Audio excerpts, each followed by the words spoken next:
আল্লাহর পয়গম্বর বলেন আমার যেই উম্মত দুইটা জিনিসের দায়িত্ব নেবে, কয়টা জিনিসের দায়িত্ব? দুইটা জিনিসের দায়িত্ব যে নেবে। এক নাম্বার আল্লাহর পয়গম্বর বলেন যেই ব্যক্তি জিহ্বার হেফাজতের দায়িত্ব নেবে আর লজ্জাস্থানের হেফাজতের দায়িত্ব নেবে, জিহ্বা দ্বারা কোনো গুনাহ করবে না, লজ্জাস্থান দ্বারা কোনো গুনাহ করবে না, আল্লাহর পয়গম্বর বলেন আমি ওই উম্মতকে জান্নাতে প্রবেশ করায় দেওয়ার দায়িত্ব নিব। হেফাজত করার দরকার আছে। সারাংশ কথা কি বুঝলেন? আমাদের মধ্যে যদি উত্তম চরিত্র আমরা নিয়ে আসতে পারি, আমার জবান হেফাজত হয়ে যাবে, আমার লজ্জাস্থান হেফাজত হয়ে যাবে। দুইটা জিনিসের হেফাজত যদি করতে পারি, আল্লাহ তাআলা নিশ্চিত থাকেন, আল্লাহ তাআলা আপনাকে জান্নাত দিবেন। আল্লাহ তাআলা আমাদের সকলকে বুঝার আমল করার তৌফিক দান করেন। সকলে বলেন আমিন। ونشهد أن لا إله إلا الله وحده لا شريك له ونشهد أن سيدنا وسندنا وحبيبنا وطبيبنا ومولانا محمدا عبده ورسوله الذي أرسله الله تعالى بالحق إلى الخلق بشيرا ونذيرا وداعيا إلى الله بإذنه وسراجا منيرا. أما بعد فقد قال الله تعالى في كلامه المجيد والفرقان الحميد أعوذ بالله من الشيطان الرجيم بسم الله الرحمن الرحيم إن الله يأمر بالعدل والإحسان وإيتاء ذي القربى وينهى عن الفحشاء والمنكر والبغي يعظكم لعلكم تذكرون.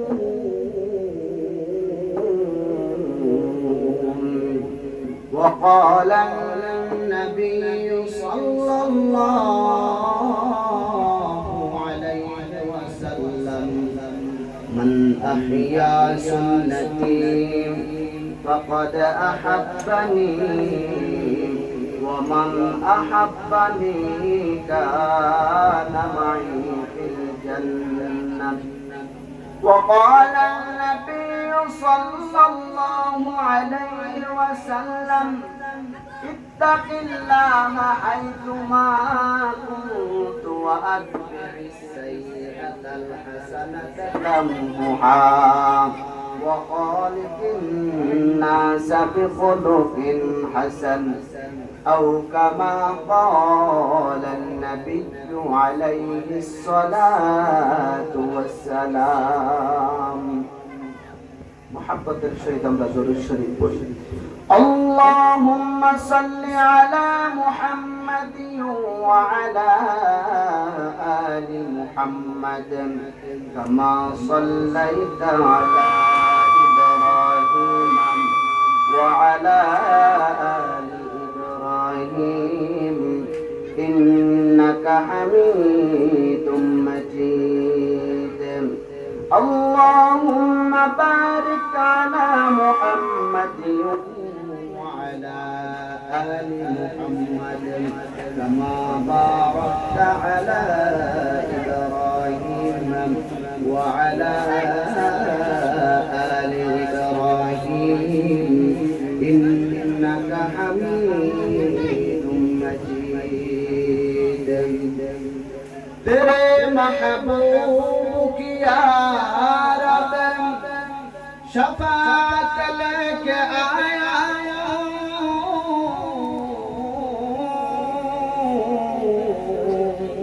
हकीकत फकत उसको कर दे मैं सूरत लेके आया हूँ न अज़मत लेके आया हूँ न शौकत लेके आया हूँ मोहब्बत लेके आया मोहब्बत लेके आया हूँ।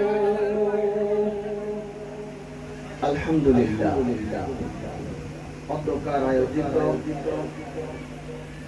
আজকে আল্লাহ রাসূল সাল্লাল্লাহু আলাইহি ওয়াসাল্লামের জীবনী আলোচনা শীর্ষক সেমিনারে উপস্থিত মুআজ্জাজ মুহতারাম দিন প্রিয় ইসলাম প্রিয় মুসলিম তৌহিদি জনতা পর্দার অন্তরালে অবস্থানরত সম্মানিত মা ও বোনেরা আপনাদের সকলকে আমার আন্তরিক অভিনন্দন শুভেচ্ছা ও মোবারকবাদ জানিয়ে আজকে আমার আলোচনা শুরু করছি।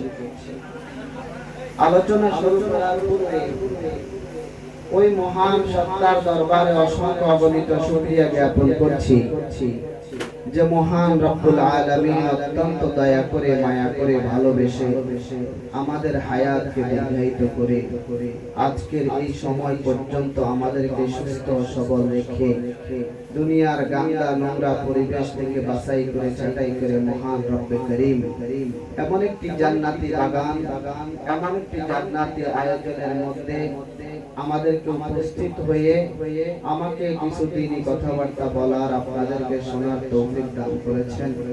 এজন্য মহান মুনিবের দরবারে আমরা শুকরগুজার হই। আমরা সকলে বলি আলহামদুলিল্লাহ। সাথে সাথে লক্ষ কোটি দরুদের সালামের হাদিয়া পেশ করছি আকায়ে নামদার তাজদারে মদিনা ইমামুল মুরসালিন ইমামুল আম্বিয়া খাতামুন নবিয়্যিন সরকারে দো আলম নবী মুহাম্মদুর রাসূলুল্লাহ সকলে বলেন সাল্লাল্লাহু আলাইহি ওয়াসাল্লাম। মুহতারাম হাজিরিন রাত অনেক হয়ে গেছে। আমি দীর্ঘ প্রায় 150 কিলোমিটার রাস্তা পাড়ি দিয়ে আপনাদের কাছে আসলাম। তো মুহতারাম হাজিরিন আল্লাহ তাআলা এই দুনিয়ার জমিনের মধ্যে আদম আলাইহিস সালাতু ওয়াস সালাম থেকে নিয়ে নবী মুহাম্মদুর রাসূলুল্লাহ সাল্লাল্লাহু আলাইহি ওয়াসাল্লাম পর্যন্ত অসংখ্য নবী রাসূল পৃথিবীর জমিনের মধ্যে প্রেরণ করেছেন, যার মধ্য থেকে আল্লাহ তাআলা সর্বশ্রেষ্ঠ নবী হিসেবে সর্বশ্রেষ্ঠ রাসূল হিসেবে ঘোষণা দিয়েছেন আমাদের নবী মুহাম্মদুর রাসূলুল্লাহ সাল্লাল্লাহু আলাইহি সাল্লামকে। সুবহানাল্লাহ। আজকে ওই নবীজি সাল্লাল্লাহু আলাইহি ওয়াসাল্লামের আলোচনায় বসেছি। আমার রাসূল সরকার দো আলম নবী মুহাম্মদুর রাসূলুল্লাহ সাল্লাল্লাহু আলাইহি ওয়াসাল্লামকে যে সর্বশ্রেষ্ঠ নবী হিসেবে দুনিয়ার জমিনের মধ্যে প্রেরণ করেছেন, শুধু এতটুকুর মধ্যে আল্লাহ তাআলা ক্ষান্ত রাখেন না। আল্লাহ তাআলা কোরআনে কারীমের মধ্যে বলছেন ওয়ামা আরসালনাকা ইল্লা রাহমাতাল লিল আলামিন।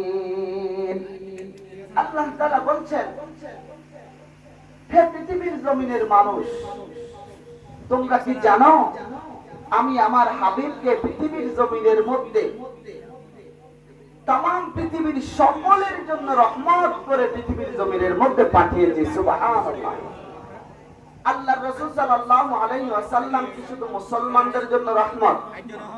বলেন, আল্লাহ রাসূল সাল্লাল্লাহু আলাইহি ওয়াসাল্লাম শুধু মুমিনদের জন্য রহমত?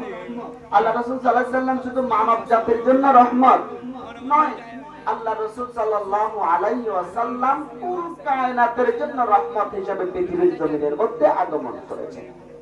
আল্লাহর রাসূল সাল্লাল্লাহু আলাইহি ওয়াসাল্লাম পৃথিবীর জমিনের মধ্যে আগমন করেছেন কেন? উদ্দেশ্য কি?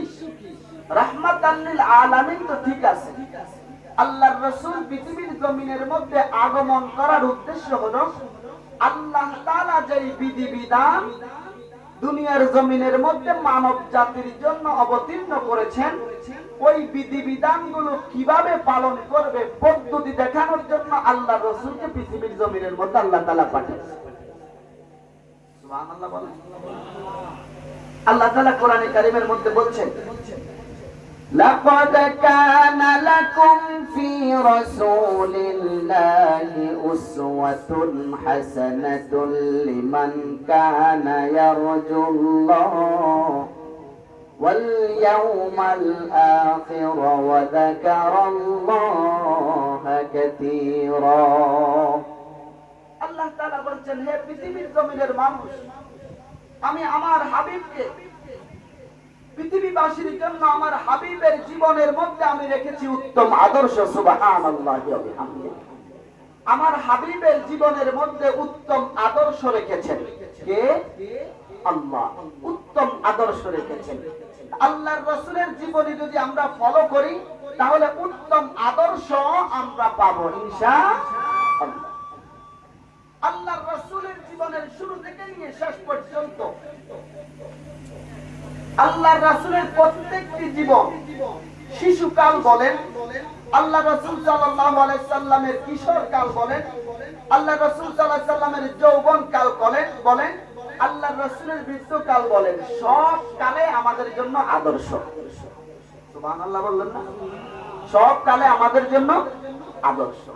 তো সব বিষয় নিয়ে তো আলোচনা করা সম্ভব না।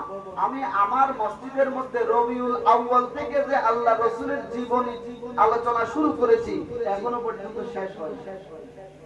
এখনো পর্যন্ত মাত্র আল্লাহ রাসূলের নবুয়ত পর্যন্ত আসছে। গারে হেরার মধ্যে আল্লাহ রাসূলকে যে কোরআনের ওহী অবতীর্ণ করলেন, ইকরা বিসমি রাব্বিকাল্লাযী খালাক, এই পর্যন্ত এসে আমি বন্ধ করে দিয়েছি আলোচনা। কারণ একটা নিয়ে আলোচনা করলে বাকি মুসল্লিদের কিছু চাহিদা আছে।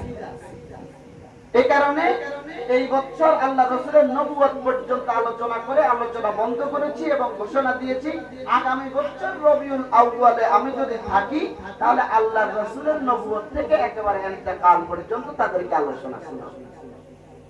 তাহলে বোঝা যায় আল্লাহ রাসূলের জীবনী যেমন ব্যাপক, আল্লাহ রাসূলের জীবনের আলোচনাটাও ব্যাপক। আল্লাহ রাসূল যেমন বড়, আলোচনাটাও বড়। এজন্য আপনাদের সামনে শুধু আল্লাহ রাসূলের একটি আদর্শ নিয়ে আলোচনা করব।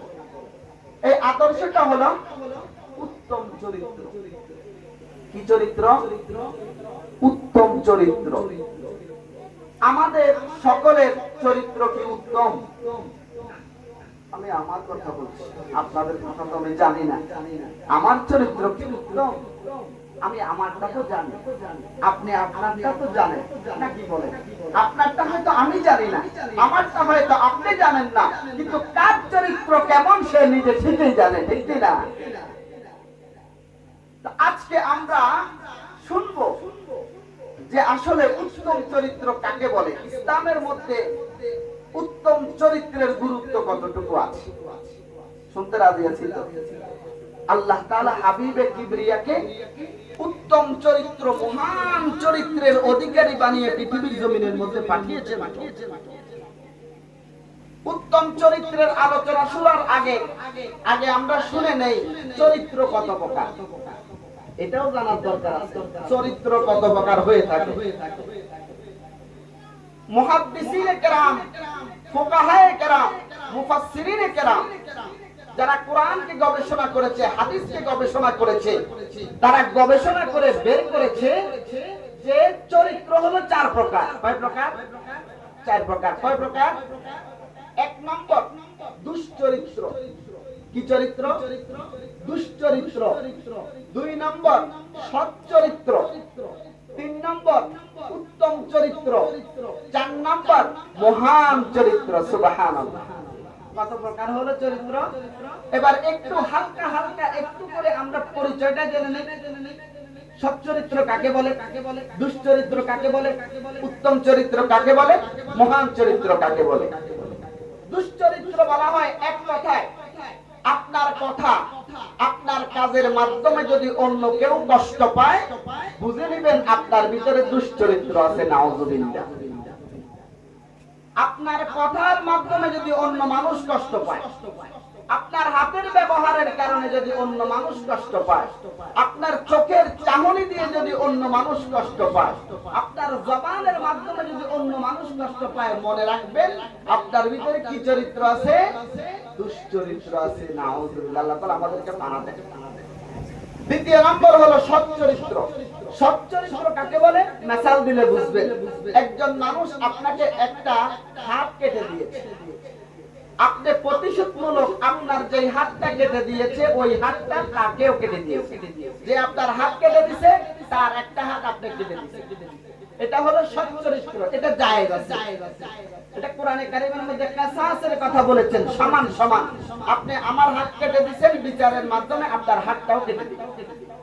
কিন্তু জুলুম করা যাবে না। আপনার এক হাত কাটছে, আপনি দুই হাত কাটলে এটা জুলুম। আমার কথা বোঝা যায়? আপনার কাছে এক হাত, আপনি ক্ষমতার বল দেখায় কাটছেন দুই হাত, এটা জুলুম, এটা হারাম। কিন্তু সৎ চরিত্র দেখানো যায়। কয় প্রকার গেছে? দুই প্রকার। তিন নম্বর হলো উত্তম চরিত্র। উত্তম চরিত্র কাকে বলে? আমার যুবক ভাইয়েরা আলহামদুলিল্লাহ আসছে, বসতেছে। আমরা একটু কষ্ট করে আমরা মুরব্বিদের সামনের দিকে আগায় বসি। আমরা যারা বাহিরে বসে আছি, বিভিন্ন ঘরবাড়িতে বসে আছি, আলহামদুলিল্লাহ আল্লাহ রাসূল সাল্লাল্লাহু আলাইহি সাল্লামের জীবনে আলোচনা হচ্ছে। আপনারা হয়তো শুনতেছেন, ঘরের মধ্যে শোনা আর মাহফিলের প্যান্ডেলে বসে শোনা আকাশ পাতাল ব্যস্ত। এজন্য যুবক ভাইদেরকে বলবো, স্বেচ্ছাসেবক ভাইরা যারা আছেন, বাহিরে যারা ঘোরাফেরা করতেছে তাদেরকে বসায় দেন। এই কথাগুলো শোনার জরুরত হলো যুবকদের। কাদের? বলেন, আল্লাহর রাসূল যুবক ছিলেন কিনা বলেন? আল্লাহর রাসূল যৌবন কালটা পার করেছেন কিনা বলেন? যুবক ভাইয়েরা আমরা বসছি আলহামদুলিল্লাহ, এটা মকবুল মাহফিল। এখানে আমরা একে আপসের মধ্যে কথা বলবো না, একজন অপরজনের সাথে কথা বলবো না। একটু ধৈর্য ধরে আমার কথাগুলো শ্রবণ করেন। আমি ছোট, আমি অযোগ্য, আমি নালায়েক, কিন্তু কথাগুলো হলো বড়। কথাগুলো হলো বড় মানুষের কথাগুলো বলেছেন আল্লাহ। আল্লাহর কথাগুলো আপনাদেরকে শোনানোর জন্য। চরিত্র দুই প্রকার বললাম। তৃতীয় নম্বর হলো উত্তম চরিত্র। কি চরিত্র? উত্তম চরিত্র। উত্তম চরিত্র কাকে বলে? একটা মিসাল দিলে বুঝবেন। কোন মানুষ আপনাকে, আপনার একটা হাত কেটে দিয়েছে, আপনাকে একটা থাপ্পড় দিয়েছে। থাপ্পড় দেওয়ার পর আপনি তার হাতটা, আপনার হাতটা কেটে দিয়েছে, আপনি প্রতিশোধ নিলেন না, ক্ষমা করে দিয়েছেন। এটার নাম হলো উত্তম চরিত্র। তাহলে শুনেন কি বললাম? এক নম্বর দুশ্চরিত্র, দুই নম্বর সৎ চরিত্র, তিন নম্বর উত্তম চরিত্র। উত্তম চরিত্র কাকে বলে বলছিলাম? আপনাকে কেউ মারছে, কষ্ট দিয়েছে, আপনি কষ্টগুলো বুকে চেপে না রেখে তাকে ক্ষমা করে দিয়েছেন। এটাকে বলা হয় কি? উত্তম চরিত্র। আর চতুর্থ নম্বর হলো মহান চরিত্র। মহান চরিত্র। মহান চরিত্র কাকে বলে? মিসাল দিলে বুঝবেন। একজন মানুষ আপনাকে আঘাত করেছে, আপনাকে কষ্ট দিয়েছে, আপনি তাকে আঘাত করেন নাই, তাকে আপনি ক্ষমা করে দিয়েছেন।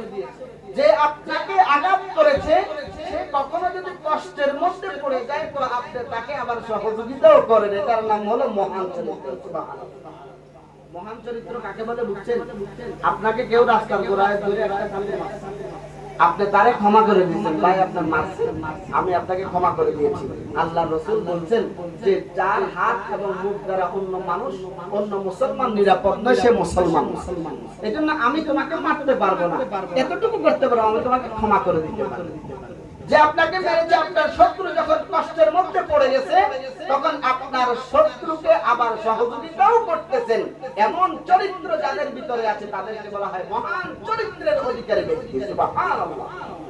আমার রাসূল সাল্লাল্লাহু আলাইহি ওয়াসাল্লামকে আল্লাহ তাআলা কোন চরিত্র দিয়ে পৃথিবীর জমিনে পাঠাইছেন?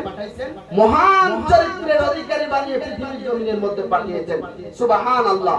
হুজুর আমনে মনে হয় বানায় বানায় বলতেছেন এগুলার কোন দলিল আছে? হ্যাঁ দলিল আছে। দলিল ছাড়া হুজুরেরা কি বলে না, কথা বলে না। আল্লাহ তাআলা সূরা কলমের মধ্যে এই বিষয়গুলো উল্লেখ করেছেন। এই বিষয়টা উল্লেখ করেছেন যে আমার হাবিবকে আমি দুনিয়ার জমিনের মধ্যে মহান চরিত্রের অধিকারী অধিকারী বানিয়ে পৃথিবীর জমিনের মধ্যে পাঠিয়েছি।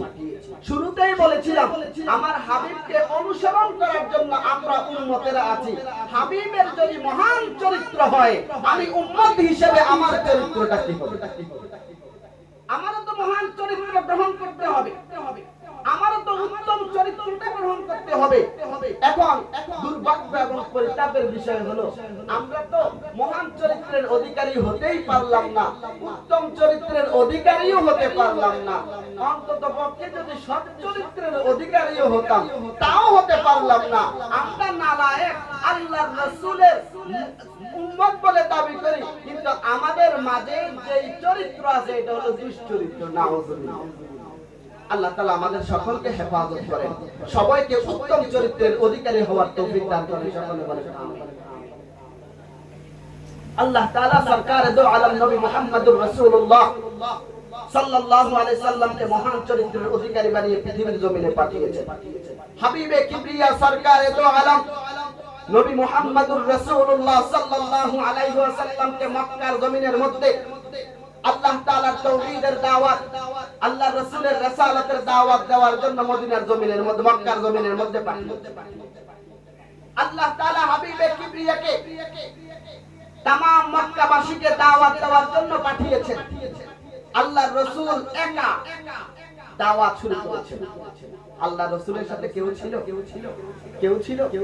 সর্বপ্রথম দাওয়াত দিচ্ছেন খাদিজাতুল কুবরা রাদিয়াল্লাহু তাআলা আনহাকে, আবু বকর সিদ্দিক রাদিয়াল্লাহু তাআলা আনহুকে, আপনার আলী ইবনে আবি তালেবকে, জাফর ইবনে আবি তালেবকে, শুরুতে আত্মীয় স্বজনদেরকে দাওয়াত দিচ্ছেন।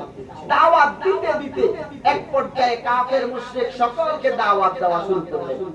যখন দেখলেন আল্লাহর রাসূল সাল্লাল্লাহু আলাইহি ওয়াসাল্লাম মক্কার জমিনের মধ্যে নতুন একটা ধর্মের প্রচার শুরু করলেন, তখন পুরাতন ধর্মওয়ালারা কি বসে থাকবে?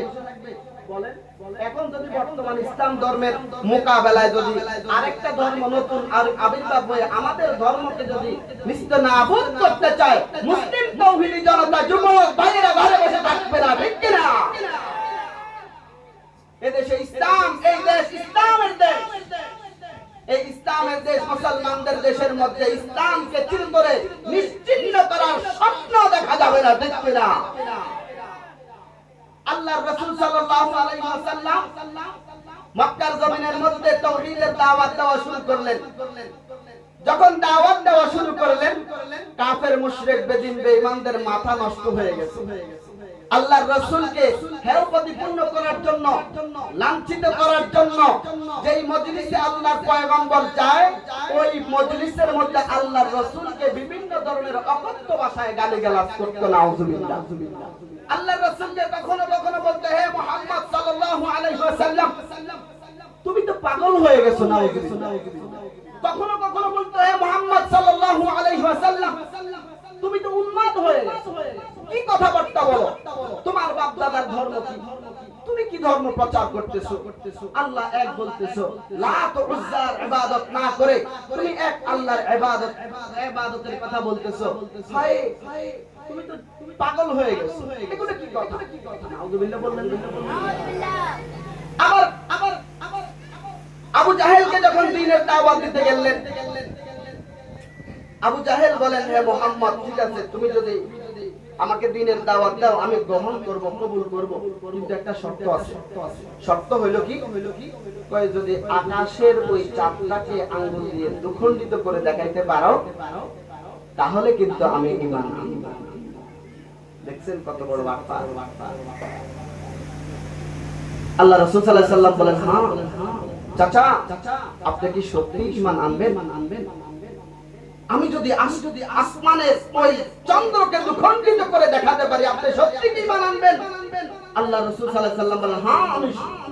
আল্লাহ রাসূলের চাচা বললেন, হ্যাঁ আমি ঈমান আনবো। আল্লাহ রাসূল সাল্লাল্লাহু আলাইহি ওয়াসাল্লাম আল্লাহর অনুমতি নিয়ে চন্দ্রকে এভাবে আঙ্গুল দিয়ে ইশারা করতে দেরি হয়েছে, আসমানের ওই চন্দ্র দুখণ্ডিত হতে দেরি করে নাই। সুবহানাল্লাহ। আবু জাহেল বলে, ওরে বাপ রে বাপ, মুহাম্মদ সাল্লাল্লাহু আলাইহি ওয়াসাল্লাম, তে তো সাল্লাল্লাহু আলাইহি ওয়াসাল্লাম বলে না, আমাদের অন্তরের মধ্যে রাসূলের মুহাব্বত আছে বিদায় সাল্লাল্লাহু আলাইহি ওয়াসাল্লাম বলার আমাদের প্রয়োজন। কি বলে? কই মুহাম্মদ তোমার জাদু দুনিয়ার জমিনের মধ্যেও চলে, আকাশেও চলে, নাউজুবিল্লাহ। তুমি তো বড় জাদুকর। আমার রাসূল কি জাদুকর ছিলেন? আমার রাসূল কি গণক ছিলেন? গণক ছিলেন না। আমার রাসূল পাগলও ছিলেন না। আমার রাসূল উন্মাদও ছিলেন না। যারা আমার রাসূলকে উন্মাদ বলেছে, ওরাই পৃথিবীর জমিনের মধ্যে উন্মাদ হিসেবে বিবেচিত হয়েছে, ঠিক কি না? আবু জাহেল তুমি উন্মাদ, উতবা তুমি উন্মাদ, সাইবা তুমি উন্মাদ, আমার রাসূল কি নয় উন্মাদ? আল্লাহ তাআলা সূরা নূনের মধ্যে বলছেন, আপনারা বেয়াদবি maaf করবেন, মাইকে আমার গলাটা টানতেছে কারণ আমি জাগাইছি। আল্লাহ তাআলা বলছেন, যখন মক্কার সমস্ত কাফের মুশরিক বেদিন বেঈমানরা আল্লাহর রাসূলকে বিভিন্ন অকথ্য ভাষায় গালি দেওয়া শুরু করলো, আল্লাহ তাআলা জায়গায় জায়গায় কোরআনের আয়াত অবতীর্ণ করে প্রত্যেকটার জবাব দিয়েছেন। সুবহানাল্লাহ বললেন না? কোরআনে কারীমের সূরা কলমের মধ্যে আল্লাহর রাসূলকে যখন কাফের মুশরিকরা উম্মাদ বলেছে, এই উম্মাদ বলার ব্যাপারে আল্লাহ তাআলা জবাব দিয়েছেন নিজে, স্বয়ং নিজে।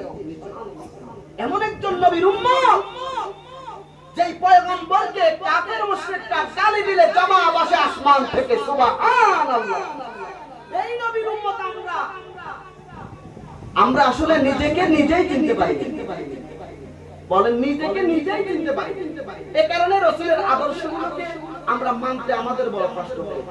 কি বলে না, আমরা নবী চিনতে পারি নাই, আসলেই চিনতে পারি না, আসলেই আমরা চিনতে পারি না। আল্লাহ তাআলা আমাদের সকলকে চেনার তৌফিক দান করুন, মুহাব্বত অন্তরের মধ্যে প্রবেশ করাইয়া দেন। সকলে বলেন আমিন।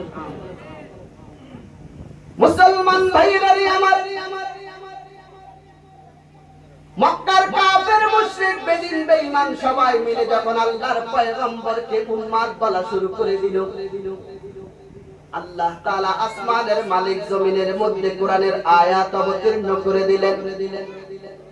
আল্লাহ তাআলা পদ্ধতি হলো, যখন কোন দামি কথা বলেন তখন আল্লাহ বিভিন্ন দামি জিনিসের উপর কসম করেন, সুবহানাল্লাহ।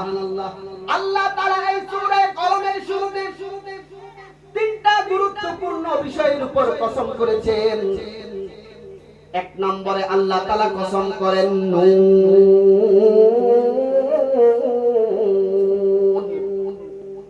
ওয়াল কলম ওয়া মা ইয়াসতুরুন।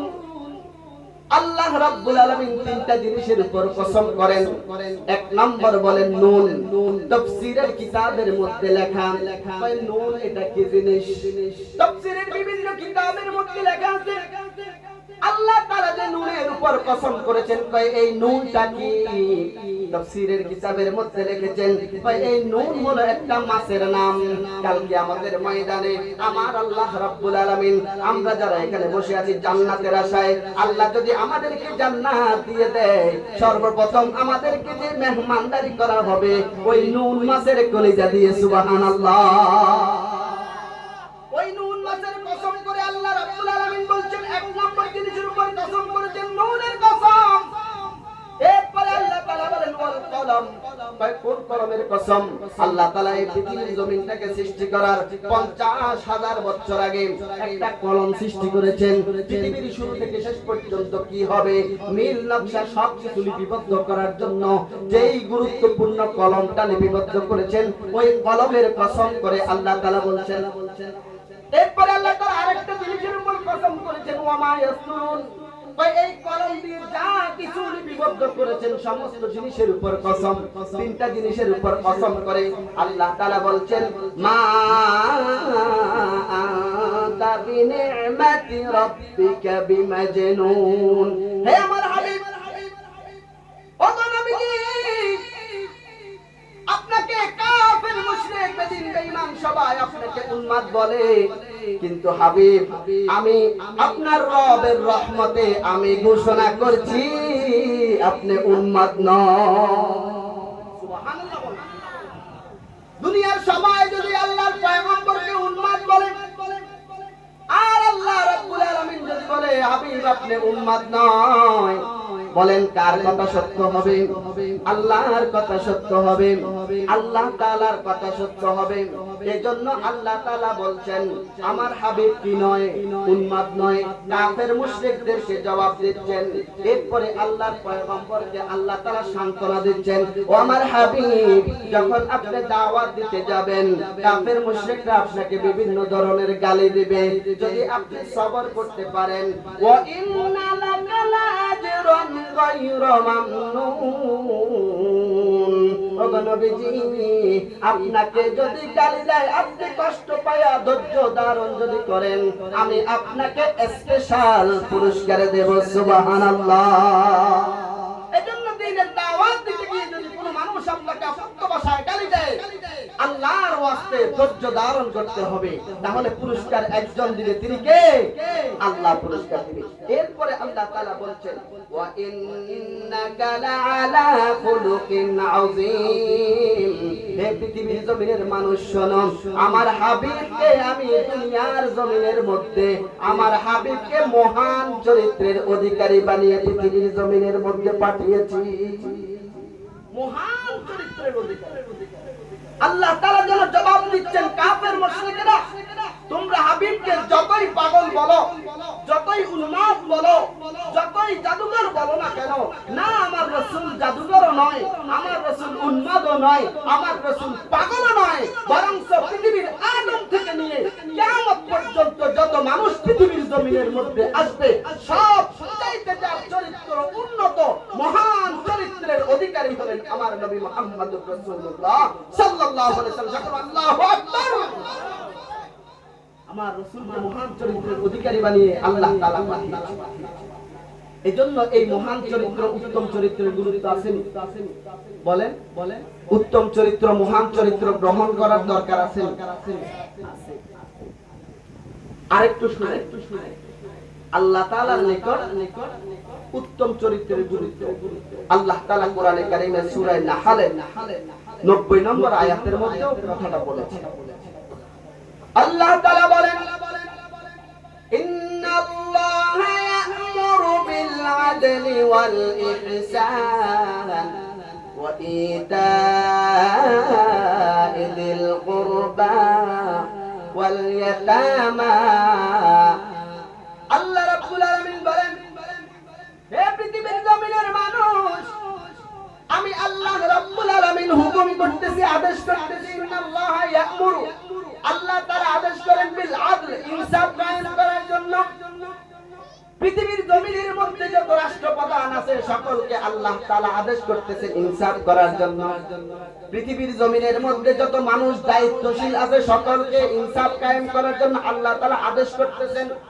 ওয়াল ইহসান, উত্তম চরিত্র গ্রহণ করার জন্য আল্লাহ তাআলা আদেশ করতেছেন। সুবহানাল্লাহ। উত্তম চরিত্র গ্রহণ করার জন্য আদেশ করতেছেন কে? আল্লাহ তাআলা। আমি দুনিয়ার জমিনের মধ্যে মানুষ সৃষ্টি করেছি, হে মানুষ তোমরা উত্তম চরিত্র গ্রহণ করবে। কেউ তোমাকে গালি দিবে, তোমাকে অন্যায় ভাবে অকথ্য ভাষায় গালি দিবে, মারবে, জুলুম করবে, যদি একটু ধৈর্য ধারণ করে নিঃশ্বাসটা ত্যাগ করতে পারো হাসরের ময়দানে আমি হিসাব কি করবে? হিসাব কে করবে? আল্লাহ তাআলা। এজন্য আমরা ছেড়ে দেব আল্লাহর কাছে। আমরা সবাই সহজে জান্নাতে যেতে চাই, তো সহজে জান্নাত এটা চাই না আমরা? সহজে জান্নাত, সহজে জান্নাতে যাওয়ার একটা সিস্টেম আছে, এটা হলো কেউ যদি আপনাকে মারে আপনি তাকে ক্ষমা করে দিবেন। দুনিয়ার জমিনে পাল্টা তাকে আঘাত করবে। কাল কিয়ামতের ময়দানে যে আপনাকে মারছে এরে যদি কোনো ভাবে যদি জান্নাতের ফয়সালা দিয়েও দেয় আল্লাহ, আপনি সোজা দাঁড়ায় যাবেন, অটোমেটিক দাঁড়ায় যাবেন। ওখানে কারো ক্ষমতা চলে? কারো ক্ষমতা চলে? অটোমেটিক দাঁড়ায় যাবেন। দাঁড়ায় গিয়ে মালিককে আরজ করবেন, ওগো আল্লাহ, ওগো মালিক, দুনিয়ার জমিনের মধ্যে আমি দুর্বল ছিলাম, দুর্বল থাকার কারণে আমাকে আঘাত করেছে, আমাকে আক্রমণ করেছে, আমার উপর জুলুম করেছে। আয় আল্লাহ, আজকে আমি চাই আমার ওই বিচার না হওয়া পর্যন্ত আমি তাকে জান্নাতে যেতে দেব না। আপনি একজনকে মারছেন, আপনার জান্নাতে যাওয়া ক্যান্সেল হয়ে যাবে। আল্লাহ তাআলা বলবেন তাহলে কি করতে চাও তুমি, কি চাও? তো আমি চাই আমার ওই হিসাবটা করতে। কি করতে? আমার যে মারছে ওই মায়ের এখন বরাবর করবে। আল্লাহ তাআলা বলেন মাইরা দাও, কায় আল্লাহ আমি তো এখন মাইরা দিলে আমাকে মারছে দুনিয়া, আমি এনে মাইরা কিলাম। আল্লাহ আমি মারতে চাই না, আমাকে জান্নাতে যাওয়ার জন্য তার যত আমল আছে সবগুলো আমার দিতে বল, তো আমি ক্ষমা চাই। সব আমল আমাকে দিয়ে দিতে বলে, একটা চড়ের বদলায় আমি তারে ক্ষমা করে দিই। এবার আমলনামা সব দিলাম না, জান্নাতে যাইতে পারবেন। এখন দেখা গেছে যে আপনি সওয়াব সব দিয়ে দিলেন একটা চড়ের বদলায়, আরেকজন দাঁড়ায় যাবে পাশ থেকে, আয় আল্লাহ ক্ষমতার বলে আমাকেও একটা থাপ্পড় মেরেছে, এখন বলবে তো তুমি কি চাও? ভাই আমিও তার ঘাড়ের উপর পা দিয়ে জান্নাতে যেতে চাই। ভাই কেমনে যাবে? তার তো আর আমল নাই, সব তো শেষ হয়ে গেছে। ভাই যদি তার আমল না থাকে, আমার যত গুনাহ আছে সব গুনাহগুলো তার কাঁধের উপর দিয়ে দেন। নাউজুবিল্লাহ। দুনিয়ার জমিনের মধ্যে সবর করলে লাভ না ক্ষতি? কি বলে লাভ না ক্ষতি? লাভ। আল্লাহ তাআলা আমাদেরকে আদেশ করতেছেন কিসের? আল্লাহ তাআলা আমাদেরকে আদেশ করেন, হে আমার বান্দারা তোমরা ইহসান করো, মানুষের উপর দয়া করো, মানুষের উপর দয়া করো, উত্তম চরিত্র গ্রহণ করো। দয়া কখন আসবে? যখন আপনার ভিতরে উত্তম চরিত্র আসবে। আল্লাহ রাসূল সাল্লাল্লাহু আলাইহি ওয়াসাল্লাম বলছেন, قال النبي صلى الله عليه وسلم اتق الله حيثما كنت واتبع السيئة الحسنة تمحها وخالق الناس بخلق حسن। আল্লাহর পয়গম্বর বলেন, হে আমার উম্মতেরা শুনো, তোমরা দুনিয়ার যে প্রান্তে যাও না কেন, আমি আল্লাহ রাব্বুল আলামিনকে ভয় করবে। কে বলতেছে? আল্লাহ রাসূল বলতেছে। একটা হাদিসের মধ্যে তিনটা অংশ। কি তিনটা অংশ? এক নম্বরে আল্লাহর পয়গম্বর বলেন, হে পৃথিবীর জমিনের মানুষ, আমার উম্মতেরা তোমরা যেখানেই যাবে আল্লাহ তাআলার ভয় অন্তরে রাখবে। আচ্ছা বলেন তো, আমাদের সকলের অন্তরে আল্লাহর ভয় আছে নি? ওই যুবক ভাইরা ওই সেলফি তুলছে, কারে কি হয়েছে? আল্লাহ রাসূলের আলোচনা আমারে কি হয়েছে? সুন্নতের আলোচনা কা আমারে কি হয়েছে? আমি তো সেলফি নিয়ে আসি। মনে কষ্ট নেবেন না, আমি তো আপনাদেরকে ইসলামের জন্যই আসছি। প্রথমে আমার ইসলাম, তারপর আপনাদের ইসলাম। নাকি বলে? ছবি তুললে, একটা ছবি তুললে কবিরা গুনাহ, অনিচ্ছাকৃত। আমি আলোচনা করতেছি আল্লাহ রাসূলের আদর্শ নিয়ে, আর আমার ছবি তুলতেছে। আমার ছবি তুলে না, ওনার ছবি তুলে, সেলফি তুলে না, আমার ছবি তুলে দিতে আল্লাহ আল্লাহ রাসূল সাল্লাল্লাহু আলাইহি ওয়াসাল্লাম বলছেন, ইত্তাকিল্লাহা হাইতুমা কুনতুম। কয় তুমি যেখানেই দেখো না কেন আল্লাহর ভয় তোমার অন্তরে রাখবে। এখানে আমরা যারা আছি আমাদের সকলের অন্তরে আল্লাহর ভয় আছে। কয় কি আছে? আসেনি? কয় যদি আমার অন্তরে আল্লাহর ভয় থাকে তাহলে আমি ফজর কাজা করব না। এবার এখানে আমরা কতজন আছি যারা আজকে ফজর নামাজ পড়িনি? আসেনি? এরকম মানুষ আমরা আছি যারা আমরা ফজর নামাজ পড়ি নাই। যারা ফজরের নামাজ পড়ে নাই এদের অন্তরে আল্লাহর ভয় আছে। কোন না আল্লাহর ভয় আছে? তো ফজরের নামাজ পড়তে হবে। আল্লাহ রাসূল বলেন, যেখানে যাও না কেন আল্লাহর ভয় থাকবে। ফজরের আযান হয়ে যাবে, আপনার অন্তরে আল্লাহর ভয় থাকলে আপনি ঘুমের মধ্যে থাকবেন না। যোহরের আযান হয়ে যাবে, আপনি খেলায় দুলায় থাকবেন না। আসরের আযান হয়ে যাবে, আপনি খেলায় দুলায় থাকবেন না। মাগরিবের আযান হয়ে যাবে, আপনি আড্ডা বাজিতে থাকবেন না। এশারের আযান হয়ে যাবে, খাবার দাবার খেয়ে আপনি ঘুমায়া যাবেন না। বরং আপনার অন্তরে যদি আল্লাহর ভয় থাকে, আযান দেওয়ার সঙ্গে সঙ্গে মসজিদের মধ্যে শামিল হয়ে যাবেন। আমার অন্তরে আল্লাহর ভয় রাখার জন্য আল্লাহর রাসূল আমাকে বলছেন, আল্লাহর রাসূল আমার হাবিব, যিনি আমার সুপারিশদাতা, যিনি আমাকে সুপারিশ করে জান্নাতে ঢুকায় দিবে, এমন নবী বলছেন যেখানে যাবে আল্লাহর ভয়টা অন্তরে রাখবে। এরপরে বলে ওয়াতবি'is সাইয়্যাতাল হাসানাতা তামহুহা। যুবক ভাইরা একটু খেয়াল করেন, আল্লাহর পয়গম্বর বলেন ওই যে সমস্ত জায়গার মধ্যে তোমার গুনাহের কাজ হয়ে গেছে ওই স্থানগুলোতে গিয়ে এক একটা নেকির কাজ করবে।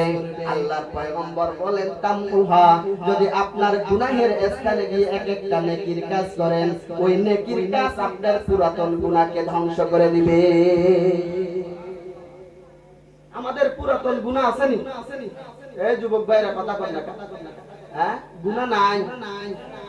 আমি তো গুনার সাগরে ডুবা। ওলামায়ে কেরামে তো মনে করে যে গুনার সাগরে ডুবা আমরা, আপনারা তো গুনাহের সাইলাবে আছেন। আল্লাহর ওলিও থাকতে পারে যুবকদের ভিতরে, আব্দুল্লাহ ইবনে মুবারকের মতো আল্লাহর ওলিও থাকতে পারেন আপনাদের মাঝে, কিন্তু অধিকাংশ তো আমরা মোবাইলের পিছনে আমাদের গুনাহের সাইলাবে আছি। আমরা যেখানে যেখানে গুনাহ করেছেন আজকে রাতে সবক নেন, এটা যেখানে যেখানে গুনাহ হয়েছে ওইখানে ওইখানে যাইয়া সূরা ফাতিহা পড়ে দিবেন। এই টেকনিক শিখে আবার সাইয়েদ ভাই একটা গুনাহ করে লাইনি পরাই আলহামদুলিল্লাহ করে দই গেছে যুবকটা খুশি করো টেকনিক শিখে গেছে। ভাই একটা গুনাহ করে লামু এরপরে সূরা ফাতিহা পড়ে তুমি, এটা কথা হয়ে যাবে, ঈমান থাকবে না। ঈমান এজন্য যেখানে আপনার গুনাহ হয়ে গেছে আল্লাহর কাছে তওবা করেন, ওইখানে একটা নেকের কাজ করেন, নেকের কাজ আপনার গুনাহকে কি করে দিবে? ধ্বংস করে দিবে। এরপর আল্লাহ রাসূল বলেন ওয়াকালিকিন নাসা বিখুলুকিন হাসান, হে আমার উম্মতেরা যখন আমার উম্মতদের সাথে কথা বলবে, মানুষের সাথে যখন কথা বলবে, মুআমালাত যখন করবে তখন উত্তম চরিত্র ব্যবহার করবে। সুবহানাল্লাহ। আদেশ কে করছে? আল্লাহ রাসূল সাল্লাল্লাহু আলাইহি ওয়াসাল্লাম। যিনিকে আমরা বেশি ভালোবাসি, যাকে আমরা বেশি ভালোবাসি, উনি আমাদেরকে ভালোবাসার মায়া চাদর দিয়ে দাঁড়ায়া আমাদেরকে বলতেছেন হে আমার উম্মতেরা কি করবে? কি করতে বলেছেন? মানুষের সাথে যখন আচরণ করবে, কথাবার্তা বলবে, উত্তম চরিত্র ব্যবহার করবে। গালাগালি এটা আবার উত্তম চরিত্র না? কথায় কথায় গালি দেওয়া এটা উত্তম চরিত্র না? কথায় কথায় থাপ্পড় একটা লাগাই দেওয়া এটা তো আবার উত্তম চরিত্র না? উত্তম চরিত্র গ্রহণ করতে হলে এগুলো ছাড়তে হবে কিনা বলেন না কেন? ভাই ওই ডাক্তার যদি অ্যালার্জির লেগে যান তো ওষুধ দেয়, এমন ওষুধ যেটা লাগাইলে তো অ্যালার্জির ওষুধ লাগাইলে জ্বলে না, এটা অ্যালার্জির ওষুধ না। কথা বোঝা গেছে? লাগাইলে জ্বলে না, তাহলে মনে করবেন এটা অ্যালার্জির ওষুধ না।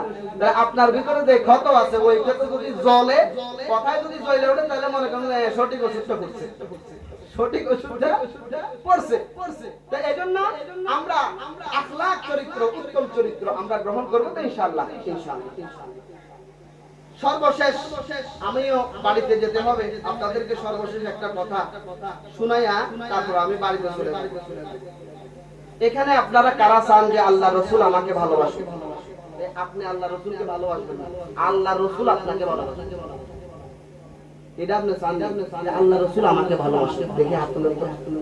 আমি চাই আল্লাহ রাসূল আমাকে ভালোবাসবে। আরেকটা জিনিস আমরা আরজু করি, আশা করি, কাল কিয়ামতের ময়দানে আল্লাহ রাসূল সাল্লাল্লাহু আলাইহি সাল্লামের পাশে পাশে বসতে চান কারা কারা? হ্যাঁ সবাই চাই। আচ্ছা আজকে যদি আপনার মুরব্বি একজনও ধরে না আমার এখানে বসায়, খুশি হয়ে যাবেন না? ও হুজুরের পাশে বসি, দিনাল্লাহ হুজুরের পাশে কি বসছি। তো আল্লাহর রাসূল কাল কিয়ামতের ময়দানে কিছু বান্দাদেরকে কাছে কাছে, কিছু উম্মতদেরকে কাছে কাছে বসাবে। ইন্না মিন আহাব্বিকুম ইলাইয়া ওয়া আকরাবিকুম মিন্নি মাজলিসান ইয়াউমাল কিয়ামাতি আহাসিনাকুম আখলাকা। আল্লাহর পয়গম্বর বলেন আমি হাবিবের ভালোবাসা যারা পেতে চাও এবং কাল কিয়ামতের ময়দানে আমি সরকারে দো আলমের পাশে যারা বসতে চাও, তোমাদেরকে একটা আমল দিব, তোমরা তোমাদের মাঝে উত্তম চরিত্র গ্রহণ করো। উত্তম চরিত্র গ্রহণ করবেন, আল্লাহর রাসূল আপনাকে ভালোবাসেন। উত্তম চরিত্র গ্রহণ করবেন, আল্লাহর রাসূলের পাশে আপনাকে বসাবেন। সুবহানাল্লাহ, সুবহানাল্লাহ, সুবহানাল্লাহি ওয়া বিহামদিহি, সুবহানাল্লাহিল আযীম। এরপরে আরেকটা কথা, এটা হাদিস থেকে আমি প্রত্যেকটা হাদিস এখানে নোট করে আইনা এগুলো বলতেছি আপনাকে, রাসূলের পবিত্র বাণী। আল্লাহ রাসূল সাল্লাল্লাহু আলাইহি ওয়াসাল্লাম, আচ্ছা এখানে আমরা কারা আছি যারা রোজা না রাখে রোজা সওয়াব পাইতে চাই? সারাদিন খামো আজকে আল্লাহ তাআলা রোজা সওয়াব দিয়ে দিবেন, এরকম সুবিধাবাদী কারা? ওমা আমি এক নম্বর, আমি সারাদিন খামো, আবার এমন আমল করব যে আমলের দ্বারা খাইয়াও রোজা সওয়াব পাবো। এটা করতে রাজি নাই। কালকে আমি যদি ঘোষণা দিই, ভাই আমি অমুক জায়গায় একটা বিল্ডিং তুলতেছি, এখন আপনারা কাজ না করলেও প্রতি হাজিরা 500 টাকা, সবাই দৌড়াবেন না কালকে সিরিয়াল ধরতে, হাজিরা ছাড়া 500। আল্লাহ রাসূল বলে রোজা না রাখলেও রোজার সওয়াব। এটা নিতে চান না কেউ? আচ্ছা, তাহাজ্জুদের নামাজ পড়ার তো আদত নাই, আসেনি? কতজন আছে তাহাজ্জুদ করতে পারে? আল্লাহ রাসূল বলেন এমন একটা আমল শিখায়া দেব, যে আমলটা করলে তাহাজ্জুদ না পড়লে অন্ততপক্ষে ফজরের নামাজটা জামাতের সহিত পড়লেও তাহাজ্জুদের সওয়াব দিয়ে দিবে। সুবহানাল্লাহ। আল্লাহ রাসূল সাল্লাল্লাহু আলাইহি ওয়াসাল্লাম বলেন, ইন্নাল মুমিনা ইউদরিকু বিহুসনি খুলুকিহি দারাজাতি কাইমিল লাইলি ওয়া সাইমিন নাহার। আল্লাহর পয়গম্বর বলেন, হে আমার মুমিন বান্দারা শোনো, তোমরা যদি হুসনে খুলুক অর্থাৎ উত্তম চরিত্র গ্রহণ করতে পারো, তাহলে তোমাদের মর্যাদা হবে ওই ব্যক্তির মতো যে ব্যক্তি সারা দিন কষ্ট করে রোজা রেখেছে, তার মতো রোজার সওয়াব তোমাকে দেওয়া হবে। যে ব্যক্তি শেষ রাত্রে ঘুম ছেড়ে বিছানা ছেড়ে আরামের বিছানা ছেড়ে তাহাজ্জুদ পড়ার জন্য এসেছে, তোমার মর্যাদাও ওরকম হবে। সুবহানাল্লাহ। এরপরে আল্লাহ রাসূল সাল্লাল্লাহু আলাইহি ওয়াসাল্লামের আরেকটি হাদিস, আল্লাহ রাসূল সাল্লাল্লাহু আলাইহি ওয়াসাল্লাম বলেছেন, সাহাবায়ে কেরাম আল্লাহ রাসূলকে প্রশ্ন করলেন, ওগো নবীজি, সবচেয়ে বেশি জান্নাতে কারা যাবে? কোন আমলদার মানুষ জান্নাতে বেশি যাবে? জানার দরকার আছে না? কোন আমল করলেই জান্নাতে যাবে? সহজ, জান্নাতে সহজে যাইতে চাই না আমরা? সহজ তো সবাই চাই, শর্টকাটে যেতে চাই। তো শর্টকাটে যদি যাইতে চান তাহলে হাদিসটা শুনেন, এই হাদিসটা শেষ করে আমার আলোচনা শেষ করে দিন। আল্লাহর পয়গম্বর বলেন, আন আবি হুরায়রা রাদিয়াল্লাহু তাআলা আনহু قال সুইলা রাসূলুল্লাহ সাল্লাল্লাহু আলাইহি ওয়াসাল্লাম আন আকতার মা ইউদখিলুন নাস আল জান্নাতা ফাকালা তাকওয়াল্লাহ ওয়া হুসনুল খুলুক। আল্লাহর পয়গম্বর বলেন, আবু হুরায়রা রাদিয়াল্লাহু তাআলা আনহু থেকে বর্ণিত, আল্লাহর রাসূলকে সাহাবায়ে কেরামের মধ্য থেকে কিছু সাহাবায়ে কেরাম প্রশ্ন করলেন, ওগো নবীজি, জান্নাতে যারা যাবে তারা কোন আমলের বিনিময়ে জান্নাতে বেশি যাবে? আল্লাহর পয়গম্বর বলেন, কয় দুইটা আমল করবে তোমাকে আল্লাহ রাব্বুল আলামিন জান্নাত দিয়ে দিবে। এক নাম্বার আমল হলো তাকওয়াল্লাহ,